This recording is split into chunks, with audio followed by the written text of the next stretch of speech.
एखादी मागणी होते ती सरकारकडे मांडली जाते.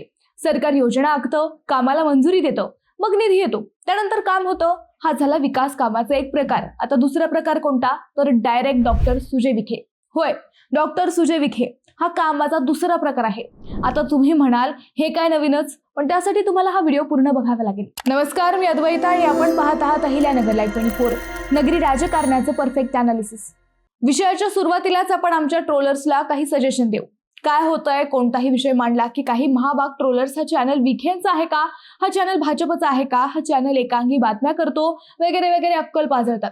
खरं सांगू, हा चॅनल ना विखेंचा आहे ना भाजपचा. खऱ्याला खरं आणि खोट्याला खोटं म्हणणं हे आमचं काम आहे. मग खरं बोलल्यावर नाकाला मिरची झोंबत असेल तर त्याला आमच्याकडे काही पर्याय नाही.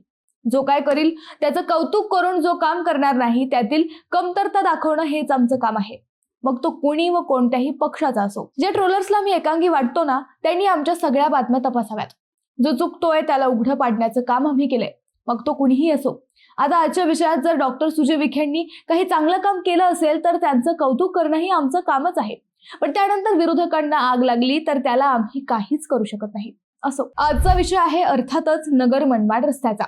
ज्या रस्त्यावर गेली 30-35 वर्ष राजकारण केलं गेलंय तो रस्ता महायुती सरकार करते. होय, करतयच. नगर मनमाड रस्त्याच्या विषयावर अनेक वर्षे राजकारण झालं. कित्येकांनी आमदारकी, खासदारकी व मंत्रीपद भोगलं. पण अखेर नाशिक कुंभमेळ्याच्या पार्श्वभूमीवर विशेष बाब म्हणून हा रस्ता भाजप सरकारनं हजारो कोटी रुपये देऊन सुरू केला. आताच्या कामाचा वेग पाहिला तर पुढच्या काही महिन्यात तो पूर्णही होईल. पण केंद्रानं निधी दिलाय, केंद्रानं काम सुरू केलंय म्हणून चालेल का? तर नाही. या महामार्गावर शिर्डी, राहता, कोल्हार, बाभळेश्वर, राहुरी फॅक्टरी, राहुरी शहर अशी महत्वाची गावे आहेत. या सर्व गावातील ग्रामस्थांच्या अडचणी, सरकारचा एस्टिमेट, कामाचा प्रकार, कामाची क्वालिटी या सगळ्यावर लक्ष ठेवलं ते भाजपचे प्रदेश उपाध्यक्ष डॉक्टर सुजय विखे पाटील यांनी. कधी अगदी रात्री अपरात्री व कधी भल्या सकाळी जेव्हा वेळ मिळेल तेव्हा या महामार्गाच्या कडेच्या गावातील ग्रामस्थांची चर्चा करून थेट ठेकेदारांशी चर्चा करण्याची डॉक्टर सुजय विखेंची पद्धत काही औरच आहे.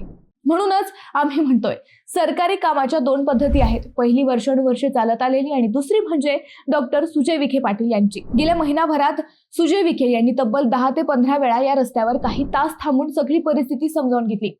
साईड गटारीची उंची, कामाची पद्धत, रस्त्याची उंची, व्यावसायिकांच्या अडचणी, एकेरी वाहतुकीची समस्या, वाढत्या अपघातांची समस्या, लग्न सराईतील वाहतूक कोंडी, होमगार्डची नियुक्ती हे सगळं डॉक्टर सुजय विखेंनी स्वतः अनुभवून समजावून सांगितलं. त्यावर तातडीने काम केलं. फक्त रस्ता मंजूर झाला आणि तो होणार हे त्यांनी पाहिलं नाही.